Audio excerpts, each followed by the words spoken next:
오늘은 종려주일입니다.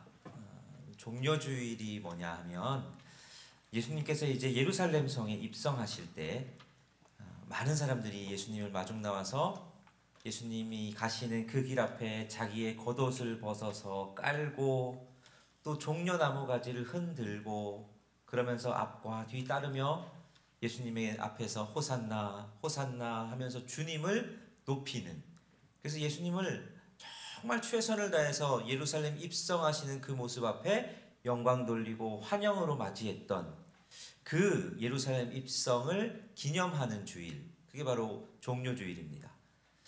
예수님의 모든 사역을 통틀어서 사실 인기로 따지자면 요 종려주일이 절정이 아닐까 싶습니다. 예루살렘이라는 도시 자체가 이스라엘 백성들에게 있어서는 굉장히 의미 있는 도시입니다. 그냥 뭐 수도 이 정도가 아닙니다. 거기는 하나님께서 선택하신 시온이라고 불리는 곳이고, 그곳에서 분명히 하나님께서 역사하시는, 특별히 그곳에 성전도 있기에 하나님이 임재하시는 영적인 도시지요. 그런 도시에 입성하시는 예루살렘을 그 정도로 환영했다는 건 이 백성들이 예수님을 진짜 메시아로 생각했다는 겁니다. 그런데 메시아에 대한 정의가 조금 달랐죠. 그만큼 예수님을 열렬히 환영했고 예수님의 인기는 막 정말 하늘 높은 줄 모르고 치솟았습니다. 자, 그런데 저는 가장 뭔가 이해가 안 되는 장면이기도 하고 서글프기도 한 장면이 오늘 이 예수님께서 입성하시는 장면이 아닐까 하는 생각을 해봅니다. 왜냐하면 우리가 그 뒤에 있어질 일, 결말을 알고 있기 때문입니다. 예수님은 예루살렘에 입성하신 후에 며칠 지나서 십자가에 달려서 돌아가십니다. 그렇게 예수님을 열렬하게 환호한 무리들이 있었는데 그 무리들이 예수님을 배반하거나 예수님을 십자가에 못 박도록 내어주거나 아니면 십자가에 못 박히시는 예수님을 방관했습니다. 어떻게 이런 일이 있을 수 있나? 그들이 예수님을 그렇게 열렬히 환호하고 했는데 어째서 예수님을 그렇게 또 버릴 수가 있나? 여러 가지 이유가 있지만 예수님의 입장에서 하나님 어떻게 이러실 수 있습니까? 하는 마음이 드실 수 있습니다. 우리가 인간적으로 예수님 앞에 예수님의 상황에 우리의 감정을 대입해 보면 막 기분이 하늘 꼭대기까지 올라갔다가 상황은 바닥까지, 저 밑바닥까지 추락한 겁니다. 그런 일을 겪으면 하나님 어떻게 나한테 이러실 수 있습니까? 내가 뭘 그렇게 잘못했습니까? 하는 서운한 마음, 그리고 근본적인 질문이 들죠. 하나님이 진짜 계신가? 하나님이 진짜 선한 분이 맞으시나? 이런 생각이 듭니다. 우리가 삶을 살아가면서도 이런 일들은 종종 우리에게 일어납니다. 우리가 어떤 상황에서 막 좋을 때가 있는데 근데 한순간에 확 꼬꾸라질 때가 있습니다. 또는 잘 살고 있다가 내 삶에 아무 문제가 없다 생각하고 하나님이 은혜로 지켜주셨다 생각했는데 갑작스럽게 문제가 생길 때, 그리고 기도했는데도 불구하고 그 기도를 하나님이 안 들어주실 때, 이럴 때가 있죠. 예를 들면 이런 경우가 있을 수 있습니다. 한 형제가 있는데 그 형제의 어머니가 암에 걸렸습니다. 이 형제가 신실하게 교회를 다녔고 그 가정이 교회를 다녔기에 어머니의 암을 낫게 해달라고 하나님 앞에 열심히 기도합니다. 그리고 이제 온 공동체도, 교회 공동체가 다 같이 중보기도 하겠죠. 하나님 좀 고쳐주십시오. 근데 그 어머니가 발병한 걸 안 지 2달 만에 돌아가셨습니다. 하나님께서 왜 기도를 안 들어주셨을까? 의문이 생길 수 있는데 교회 입장에서는 이렇게 답할 수 있습니다. 하나님께서 어머니를 편하게 데려가셔서 천국에 계시지 않냐고. 천국에 계시면 그게 제일 좋은 거 아니겠냐고. 여기 이 땅보다 천국이 얼마나 좋냐고 그렇게 이야기할 수 있습니다. 정답이죠. 근데 그렇게 아픔을 당한 사람에게 그게 귀에 들어오질 않습니다. 그게 어떻게 위로가 되겠습니까? 시간이 지나고 성령님께서 위로하시고 그 마음에 정말 그렇게 깨닫게 해주셔야 되죠. 그런 순간이 오면 우리는 하나님 앞에 의문이 생깁니다. 하나님 왜 내 기도 안 들어주십니까? 하나님이 나를 사랑하신다는데 그게 맞습니까? 하나님 진짜 선한 분이 맞으십니까? 어떻게 나한테 이런 일이 생기도록 그냥 내버려 두실 수 있습니까? 이런 마음이 들죠. 주님은 나한테 관심 없으신가? 방관하시는 분이신가? 근본적으로 하나님의 선하심에 대해서 의문이 듭니다. 우리 예수님도 그러셨을 수 있죠. 자, 그렇게 의문이 들 때 우리가 할 수 있는 건 뭡니까? 진짜 하나님이 선하신지를 어떻게 알 수 있습니까? 여러분? 하나님의 선하심에 대해서 알려면 몇 가지 방법이 있습니다. 그 중에서 우리가 제일 먼저 취할 수 있는 방법은 성경이지요. 이 성경 말씀에 하나님의 말씀이라는 이 성경책에서 하나님은 도대체 어떻게 말씀을 하시나 그걸 우리가 알 수 있습니다. 오늘 본문에서 하나님은 그러면 어떻게 말씀하시는지를 우리는 먼저 찾아볼 수 있습니다. 자, 요한복음 10장 11절과 14절에 하나님 이렇게 예수님께서 직접 이렇게 말씀하십니다. 한번 같이 읽어보겠습니다. 시작.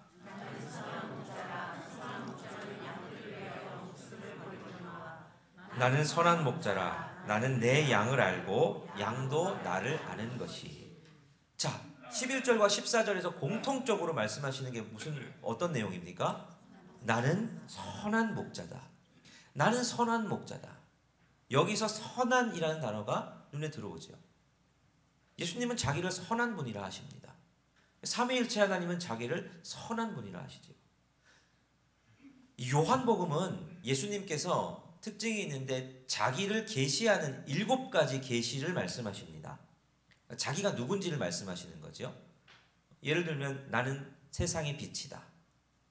나는 부활이요 생명이다. 나는 생명의 떡이다. 이런 식의 말씀들을 하시는데 그 7가지 중에 하나가 뭐냐면 나는 선한 목자다. 이런 계시입니다. 그러니까 이 10장에 나오는 나는 선한 목자다 하면서 이어지는 여러 설명들은 사실은 예수님이 선한 목자임을 설명하기 위한 본문이 아니라 계시하기 위한 본문입니다.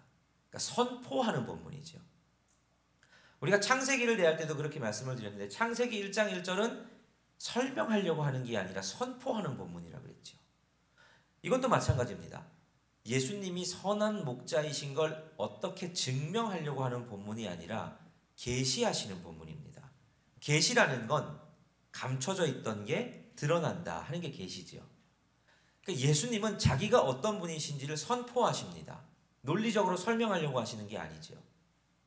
그래서 우리는 이 말씀을 듣고 예수님이 선한 목자시라고 하나님이 선한 분이라고 그리고 남은 우리에게 주어진 건 이 선포를 통해서 우리가 하나님에 대해서 예수님에 대해서 경험해 가는 겁니다. 경험해 가면서 진짜 선한 분이신지를 경험으로 알아가는 거죠. 근데 문제는 우리가 선한 분이라는 걸 인정하지 못할 때들이 우리 상황이 생긴다는 겁니다.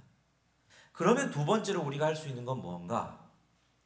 먼저 신앙의 길을 걸어갔던 하나님이 선한 분인지 선하지 않은 분인지 신앙의 길을 걸어가며 경험했던 분들의 경험을 살펴볼 수 있습니다. 성경에는 수많은 하나님을 경험했던 사람들의 고백이 나옵니다. 자, 그 중에서 누구를 살펴볼 수 있느냐? 제일 먼저 살펴볼 수 있는 건 다윗 같은 사람을 살펴볼 수 있습니다. 우리 다윗에 대해서 많이 잘들 아실 텐데 여러분 다윗만큼 고생스러운 삶을 살았던 사람이 또 있겠습니까? 다윗을 잘 생각해 보시면 가족으로부터 배신을 계속 당해왔던 사람입니다.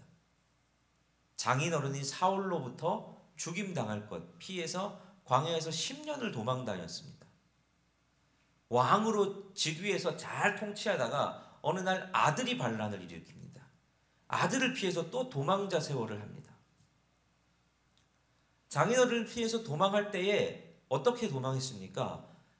자기가 죽지 않으려고 생명부지하려고 적 앞에서 침을 질질 흘리며 미친 척 했습니다. 미친 척하면 자기 안 죽일 거니까. 그렇게 비참한 삶을 살았습니다. 계속 도망당하고 비참하고 하나님 분명 나에게 약속해 주셨는데 기름 부으셨는데 나는 지금 도망자의 처지에 있다. 그런데 그런 다윗이 시편들의 어떤 고백을 하느냐 살펴보면 먼저 시편 107편 1절 말씀 같이 읽겠습니다. 시작. 그는 선하시며 그 인자하심이 영원함이로다. 또 시편 119편 68절은 이렇게 말씀하시죠. 다시 읽습니다. 시작. 주는 선하사 선을 행하시오니 주의 율례들로 나를 가르치소서. 다윗이 뭐라고 고백합니까? 그렇게 도망자 세월을 하면서 하나님이 약속하셨는데 오랫동안 계속 이루어지지 않는 그 상황 가운데서도 다윗은 뭐라고 고백하느냐? 하나님이 선하시답니다. 주님이 선하시다 고백합니다. 그게 다윗의 고백입니다. 자, 그러면 또 다른 사람들을 살펴보죠. 이번에는 하나님께 열심히 기도했더니 응답받았던 사람들도 있습니다. 하나님께 하나님 이거 해주세요. 간절히 기도했는데 응답받은 대표적인 사람이 누구냐? 히스기야 들 수 있습니다. 자, 히스기야는 왕이었지요. 근데 왕으로 즉위하고 나서 하나님 앞에 선지자를 보내서 하나님이 히스기야에게 말씀하시는데 너 그 병으로 곧 죽을 거다. 곧 죽을 것을 말씀하십니다. 그래서 이야기를 들은 히스기야가 침대에 가서 무릎을 꿇고 성경의 표현 그대로 침상을 눈물로 적시며 간절하게 기도합니다. 하나님 살려주십시오. 하나님 살려주십시오. 그랬더니 하나님이 어떻게 하십니까? 히스기야에게 다시 말씀하시죠. 네가 죽지 않고 살 거다. 생명을 연장시켜 주십니다. 15년을 더 살게 해주십니다. 기도가 응답됐죠. 죽을 거라고 하나님 하셨는데 죽을 병에 걸린 건데 하나님이 기적적으로 응답해 주셔서 살았습니다. 하나님께서 선하신 분이죠. 너무너무 좋습니다. 그런데 그렇게 다시 산 히스기야의 삶은 어땠느냐?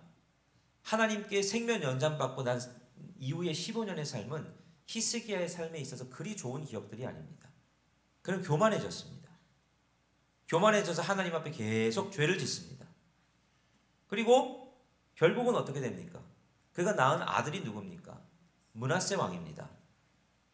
가장 악했던 왕 므낫세. 그 악한 왕, 그 아들을 그 후계자로 세우게 되는 거죠. 아마도 모르긴 몰라도 성경에는 없습니다. 근데 히스기야가 하나님 앞에 가서 하나님, 제가 주님이 처음 죽겠다고 할 때 그때 죽었으면 차라리 더 좋았겠습니다. 하지 않았을까 싶습니다. 하나님이 연장해 주신 이후의 삶은 전혀 선하지 않았습니다. 차라리 처음 하나님이 너 죽어야 되겠다 할 때 죽는 게 나았을 만한 삶이죠. 여러분, 이런 일들이 우리 삶에 있습니다. 우리 삶에서도, 성경뿐만 아니라 우리 삶에서도 그런 일들이 종종 일어나죠. 오늘 저는 그래서 한 사람을 좀 소개해 보려고 합니다. 여러분 들어보신 적 있으실 수 있는데 호라시오 스패포드라는 분입니다. 이분은 1800년대 미국에서 살았던 분입니다. 미국 시카고에서 살았던 분인데 법률가이기도 했고 또 부동산 중개를 하는 이제 공인중개사 역할을 하는, 그리고 부유하기도 했고 또 신앙도 좋아서 교회에서도 열심히 일했던 일꾼입니다. 그런데 그렇게 잘 살던 시카고의 어느 날 이분에게 일이 생겼는데 4살 된 아들이 이름 모를 병에 걸려서 죽어버립니다. 저게 그 아들의 사진입니다. 저렇게 예쁜 아들이 병에 걸려서 4살밖에 안 됐는데 시름시름 앓다가 죽어버립니다. 얼마나 마음이 아프겠습니까? 하나님 원망스럽지 않겠습니까? 근데 일이 거기서 끝나지를 않습니다. 1871년에 시카고에서 큰 화재가 일어납니다. 이게 우리가 잘 아는 시카고 대화재입니다. 이 화재로 말미암아 도시가 3분의 1이 전소가 됩니다. 그리고 이재민이 10만 명 생깁니다. 사망자가 300명. 근데 스패포드가 뭐 하는 사람입니까? 부동산 중개업 하는 사람이죠. 여러 채 건물도 큰 빌딩도 가지고 있던 사람입니다. 다 타버립니다. 재산도 다 잃어버리는 거죠. 절망에 빠질만 합니다. 하나님 왜 이런 일이 일어나게 하십니까?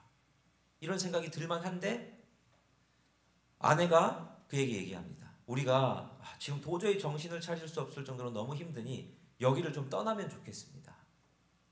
그래서 이들이 결정을 하는데 뭐 하기로 결정하냐면 영국에서 사역하는 자기 친한 친구 사역을 돕기로 가기로 결정을 합니다.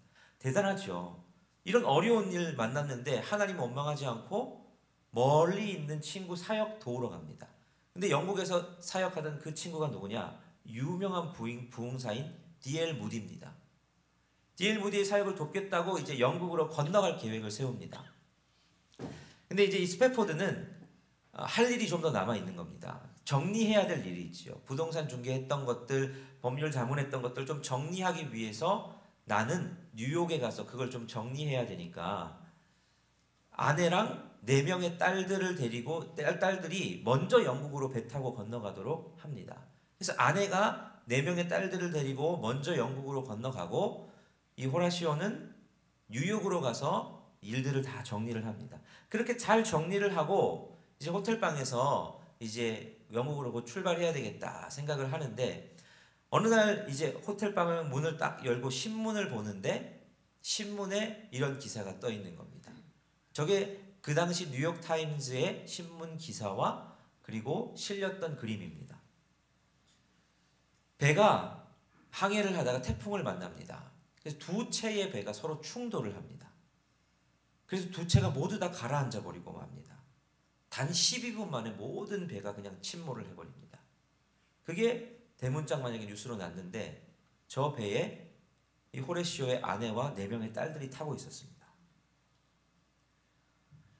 그 이야기를 듣고 저 신문을 보고 그냥 벌벌벌벌 떠는데 호텔 직원이 호레시오에게 찾아와서 말을 겁니다. 호레시오 선생님이시죠? 예, 그렇습니다.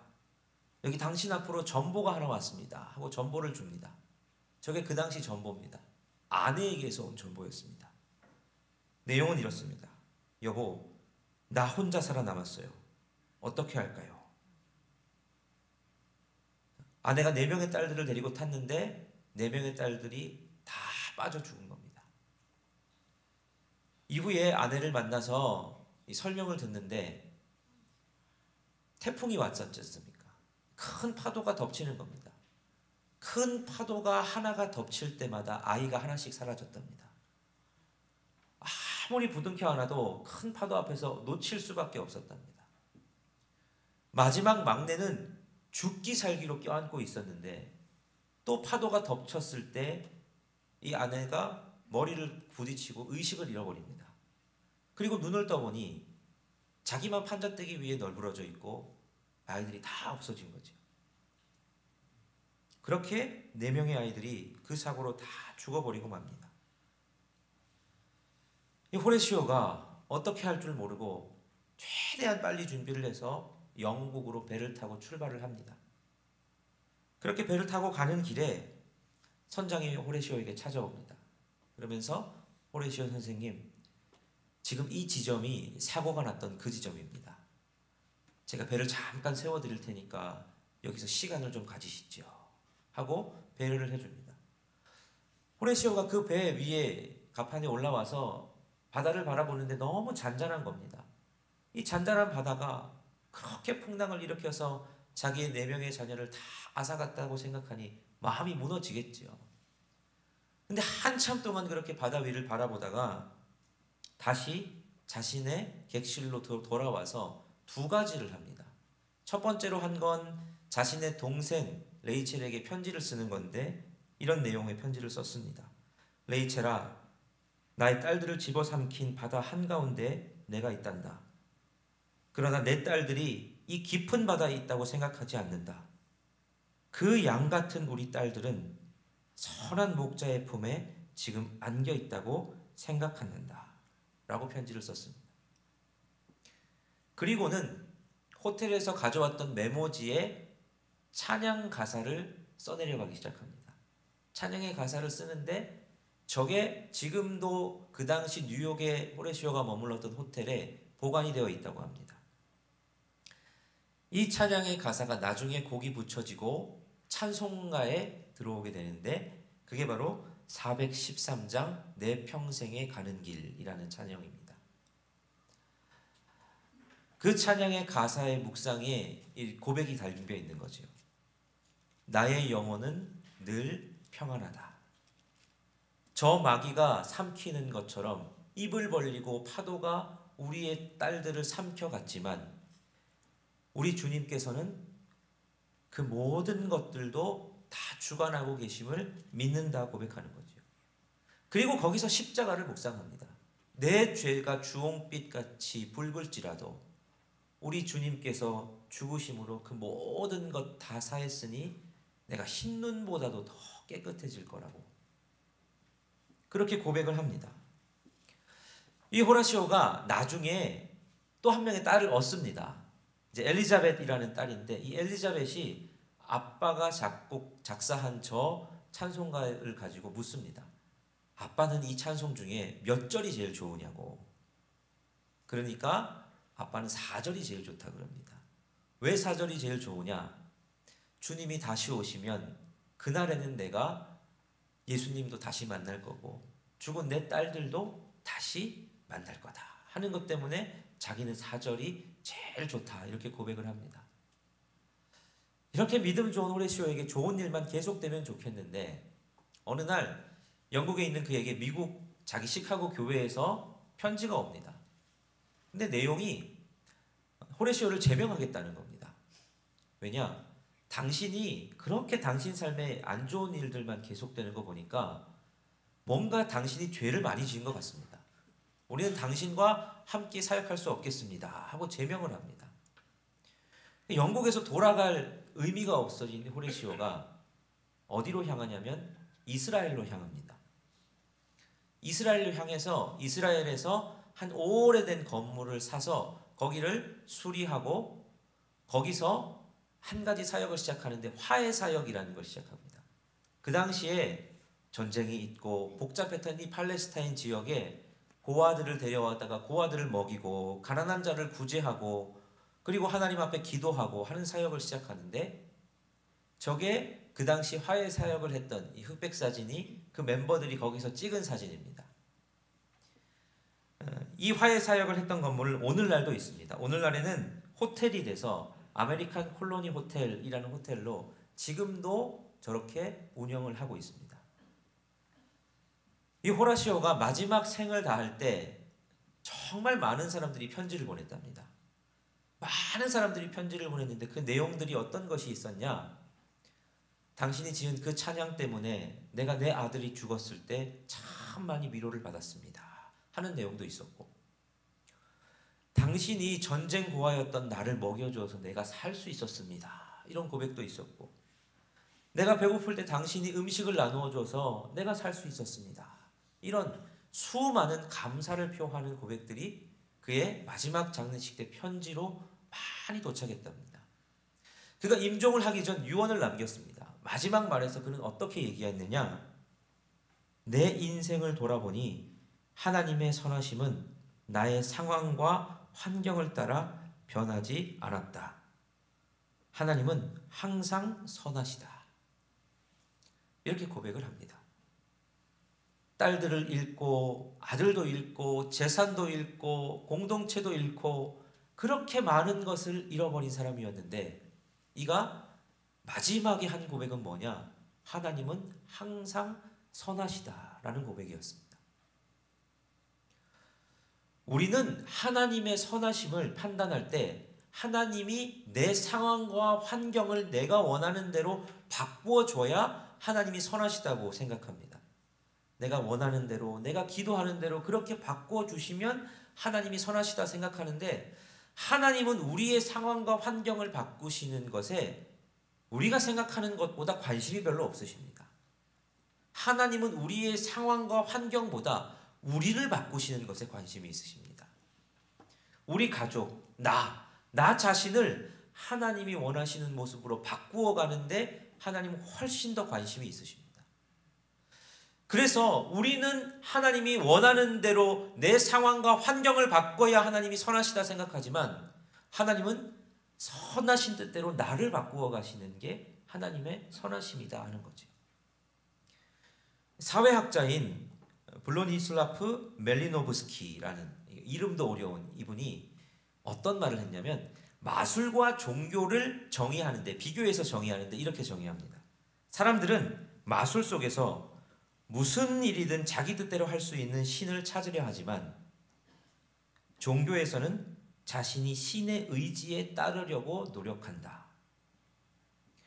마술은 마치 내 마음대로 조작할 수 있는, 그래서 내가 신적인 존재가 된 것처럼 거기서 우리는 마술의 재미를 느끼지요. 있을 수 없는 일들을 막 일어나게 하니까요. 근데 종교, 우리가 신앙생활 한다는 건 뭐냐? 하나님의 의지에 나의 의지를 맞추는 게 신앙생활이라는 겁니다. 우리가 예수를 믿는다는 거, 우리가 하나님을 믿는다는 거, 하나님의 선하심을 믿는다는 건 무엇이냐? 내가 원하는 대로, 내가 기도한 대로, 내가 바라는 대로 모든 게 다 내 상황대로 되어지는 것이 선하신 하나님이 아니라, 선하신 하나님임을 내가 계시를 통해서 믿고 깨달았고 그걸 붙잡고 나아가면 나를 바꾸어 가시는 하나님의 선하심을 만나게 된다는 겁니다. 그게 우리 주님의 선하심입니다. 우리 하나님은 선한 분이십니다. 우리 삶에 항상 선한 계획을 가지고 계십니다. 그것이 우리가 생각하는 길과는 좀 다른 길이라도 하나님은 하나님의 뜻대로 선한 일을 우리 가운데 이루어 가실 겁니다. 고난주간을 이제 맞이합니다. 예수님이 걸어가신 십자가가 주님의 선하심을 보여줍니다. 오늘 이 한 주를 살아가는, 그리고 살아가기로 결단하는 여러분 삶 가운데에 하나님의 선하심을 신뢰할 수 있기를 바랍니다. 그리고 하나님의 선하심이 내 뜻대로 이루어지지 않더라도 주님의 선하심을 내가 끝까지 붙들겠다 결단하시는 저와 여러분 되시기를 간절히 바랍니다.